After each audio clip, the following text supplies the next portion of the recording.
Assalamualaikum warahmatullahi wabarakatuh. Kembali lagi bersama saya Muhammad Natsir dalam acara lengkap mengulas dari Panen News, media agribisnis Indonesia.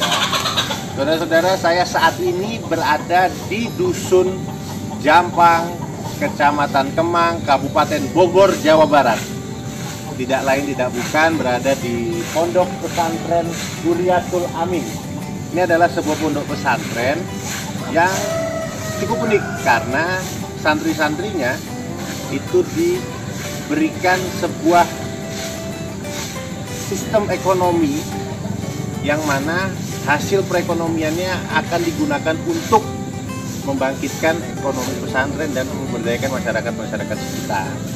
Nah, tentunya tidak jauh dan tidak keluar dari koridor agribisnis. Penasaran dengan apa yang dilakukan oleh pesantren Huriyatul Amin? Mari kita masuk ke dalam.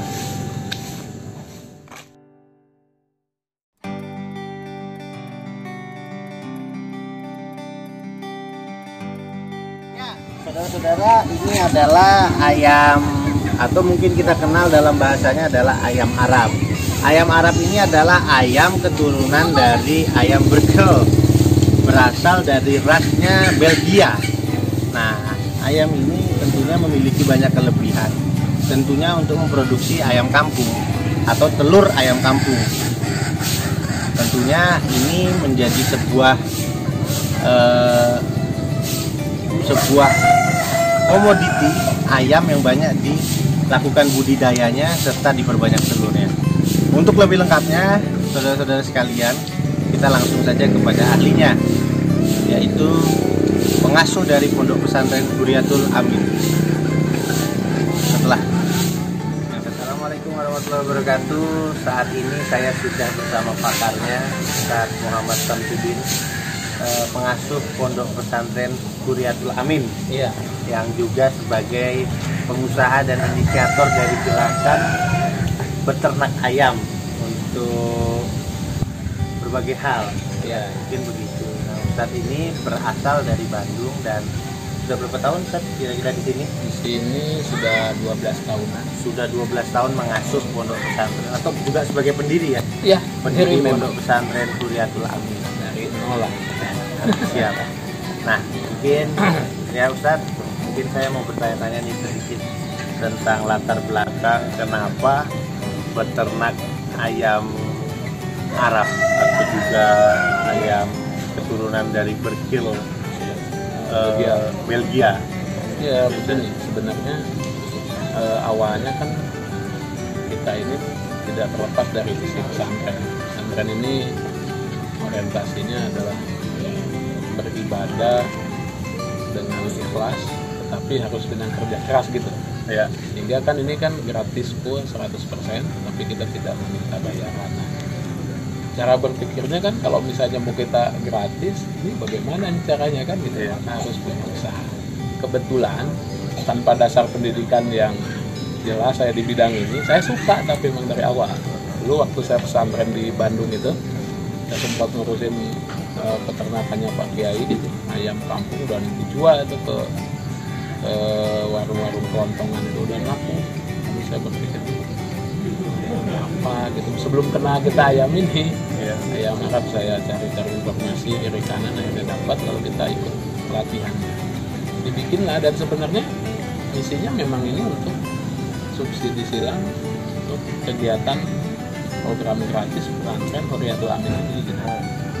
Jadi sejak itu kita terus mengembangkan, sempat dikerjasamakan berbagai sistemnya gitu. Akhirnya saya juga dapat ilham di Mekah ketika tawaf gitu. Nah, kita sampai saat ini kalau bisnis memang sawah karena memakai konsep Al-Quran, Pasta'inu bisobri wasolah itu jadi patokan saya. Mintalah pertolongan kepada Allah, dan sabar itu diartikan sebagai usaha, sholat itu amal. Jadi ini mata rantai yang tidak bisa kita putus gitu. Jadi dua-duanya. Makanya usahanya sih sebenarnya semacam, tapi yang sudah mulai kelihatan kan, prosesnya juga cukup panjang, itu di tengah-tengah. Nah, mungkin bisa dijelaskan spesifikasi dari ayam Arab ini? Mungkin kelebihan dan kekurangan. Ya, pertama kelebihannya ayam ini kan bisa dibudidayakan dengan konsep yang sangat sederhana karena PCS-nya kan masuk ke kategori ayam. Yang kedua, harga telurnya cukup lumayan menjanjikan di 2.000 sampai 4.000. Kalau modern market hampir sampai 4.000. Kualitas telurnya rasanya lebih enak, proteinnya lebih tinggi, lemaknya lebih rendah. Nah, terus angka kematian dari imun tubuhnya ayam itu sendiri dia lebih kuat dibanding jenis ayam yang lain. Jadi, nah kelemahannya secara pasar ini kan tidak begitu familiar kayak ayam oren. Ya. Jadi konsumsi oleh sebagian kalangan. Dulu sih saya lihat sekarang mulai ada pergerakan pasar yang mulai, karena kita coba tes menjual di sayur itu selalu laku. Berarti kalau dulu untuk jamu sekarang udah dikonsumsi massal. Nah itu. Jadi selama kita juga bikin dari 240 ekor dulu sampai sekarang alhamdulillah nggak pernah ada kendala di pasar. Ini cukup menjanjikan. Ada tambahan lagi, kompetitornya masih sedikit. Dia kompetitornya masih sedikit. Nah, lalu untuk masalah ayam ini itu tadi tersampaikan imunnya sangat kuat. Ya. Untuk bisa dipresentasikan kira-kira dari segi misalnya berapa banding berapa kematian ayamnya atau resiko. Sebenarnya kan ada beberapa faktor yang menyebabkan kematian itu, bukan hanya pertama dari dasar kekuatan ayamnya sendiri. Ya. Dia memang sudah menang. Yang kedua manajemen kandang dalam dari pengurusannya. Itu juga kita kan ada beberapa vaksin yang kalau seandainya ayam ini tertib dalam vaksinasinya, paling sederhana saya kalau ngecek ke kandang yang dicek itu pakannya udah cukup luas kan. Nah, dia punya standarisasi tersendiri umur sekian gram sekian terus sesuai kebutuhannya. Tempat minumnya di sana. Kemudian medianya kandang sendiri steril misalnya, kondisinya tidak basah. Kalau kalau lembab kan itu bisa menyebabkan bakteri ya, sehingga ke ayamnya bisa jadi penyakit. Nah itu dari beberapa poin itu soal manajemen kandang bisa. Berarti bisa dikatakan bahwa imunitas dari sebuah hewan apapun itu, ya, itu berarti dari manajemen kandang. Manajemen kandang, mulai dari cara pakan, ya itu sangat pengaruh sekali. Perhatikan pemirsa, manajemen kandang dari hewan itu sangatlah penting. Berarti manajemen itu telah lengkap hingga sampai kepada manajemen kandang tersebut. Mungkin tadi sudah dijelaskan secara jelas. Berarti faktornya apa saja? Kebersihan? Ya, kebersihan kandang, sterilisasi kandang, terus cara pakan, ketertiban pakan, ya kan. Sistem lampu juga berpengaruh. Gitu. Kalau yang semi ini kan disebut bukan kandang close house ya. Ini main tirai gitu, itu sistem buka pasang tirai juga berpengaruh. Jadi ayam ini kondisinya panas atau enggak, jadi seolah kita tuh menyatu sama ayam itu jiwanya. Jadi kebutuhan udaranya juga bisa dirasakan oleh yang nanganin langsung. Oh ini panas nih. Nah, berarti banyak kapasitas dan kapasitas juga sangat berpengaruh. Sangat berpengaruh. Kalau ayam ini 1,12 lah, 1 meter persegi untuk 12 ekor. 1 meter persegi Nah, untuk 12 ekor. Kalau Weylas kan 1,8, 1,10 tergantung ukuran. Ya. Kalau ayam ini kan bobotnya memang kecil. Baik, berarti kalau mau kita ambil kesimpulan, berarti membudidayakan ayam ini sangat-sangat menguntungkan ya. Kalau bisa menjadi referensi usaha. Ya. Nah, kalau boleh kita tahu juga dari segi bertelurnya ayam ini dengan kapasitas berapa, dari segi ayam pertama kali lahir. Begini, jadi ayam ini misalnya kalau kita pakai estimasi per 1.000 ekor ya, ayam ini mulai bertelur sekitar umur 20 minggu atau 5 minggu belajar, mungkin 4 bulan udah ada yang 1-2 belajar. Kita pakai hitungan 5 bulan rata-rata. Itu kita pakai rata-rata itu di 60%. Per 1.000 kan berarti 600 butir. 600 butir. 600 butir. Sekarang itu kalau kalau dilihat dari sisi profitnya ya kali 2000 kan bisa 200 ya. Pakan itu dia 80 gram pakannya. Kalau pakannya 80 gram berarti 1000 itu sehari 80 kilo. Sehari 80 kilo Kali 6.000 deh. Kali 6.000. Sebenarnya di bawah itu tapi supaya dengan biaya operasional yang lain kali 6.000 deh, jadi 180.000 ya. Nah 1.200.000 dikurangi 480.000 berarti sekitar 720. Ya 720.000 per 1.000 hektar. 720.000 per satu hari. Satu hari. Ini berarti PNS ini mungkin kalah dengan pengusaha ayam. Nah, 720.000 nanti ya bulanan hanya potong listrik juga gede lah, itu di bawah 5 juta. Siap. Kalau saya 7 kali 3 aja udah 20 jutaan. 20 jutaan. Oke, saudara-saudara sekalian, lalu mungkin ada nggak kendalanya di masa-masa pandemi? Ya sekarang ini? jelas bermasalah. Kalau saya tidak salah baca, PSBB ini kan undang-undangnya peternakan ditanggung pemerintah, tapi kita mengandalkan pemerintah. Bagaimana artinya beberapa pabrik itu kan ada yang tutup, sehingga harga melonjak. Jadi juga kebutuhan pakan ini jadi masalah nih akhirnya ketika lihat teman-teman yang di Jawa Timur, di Jogja dan bagi lepas juga ada yang lepas kesulitan di pakan. Kalau berbicara kesulitan pakan, jangan bicara produksi, karena kuncinya di situ kan. Ketika dia kebutuhan pakannya nggak terpenuhi, ya telurnya nggak keluar, itulah masalahnya. Jadi secara bisnis ini bukan sedikit terganggu, sangat terganggu. Kalau sekarang dengan COVID-19 ini, insya Allah lah mudah-mudahan dapat ada solusinya dan berakhir.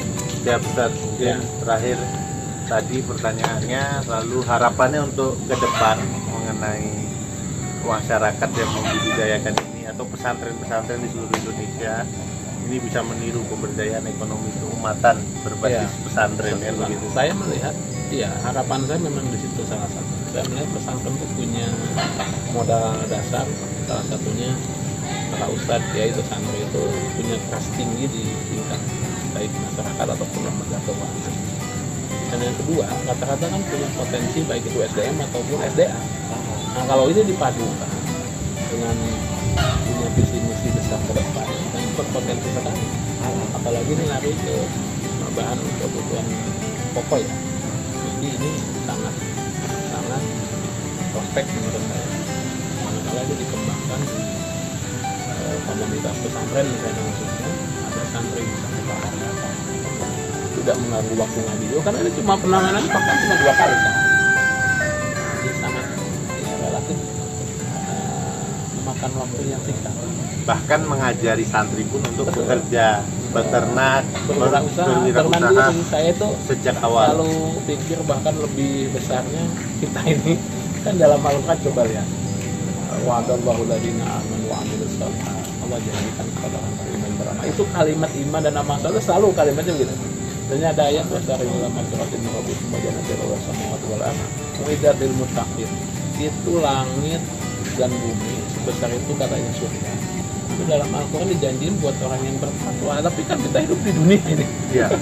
Jadi hidup di dunia ini ya sesuai doa sapu jagat, Rabbana atina fid dunya hasanah itu. Jadi harus baik gitu. Fil akhirati hasanah, kita tidak mau salah satu ya.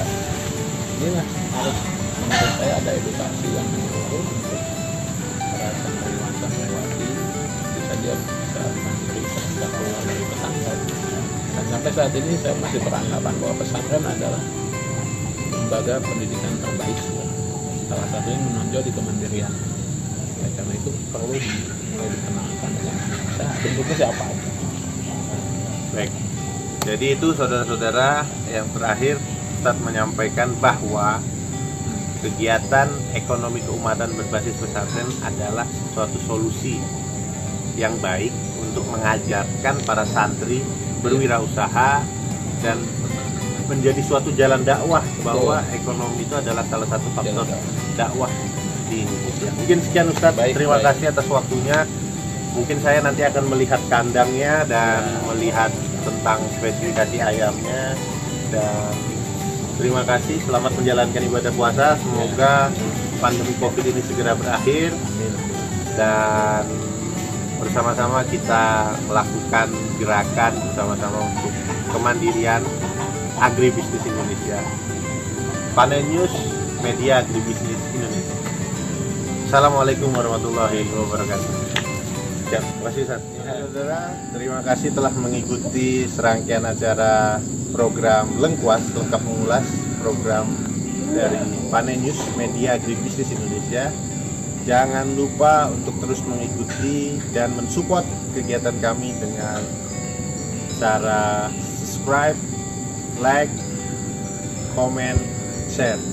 Semoga bermanfaat dan menambah khasanah dalam dunia agribisnis dan Panen News semakin terdepan dalam membawakan berita agribisnis Indonesia. Assalamualaikum warahmatullahi wabarakatuh. Hadir dan nikmati aplikasi Panen News dengan fitur lengkap dan mudah dari satu aplikasi dalam genggaman Anda. Download sekarang juga di Play Store dan App Store.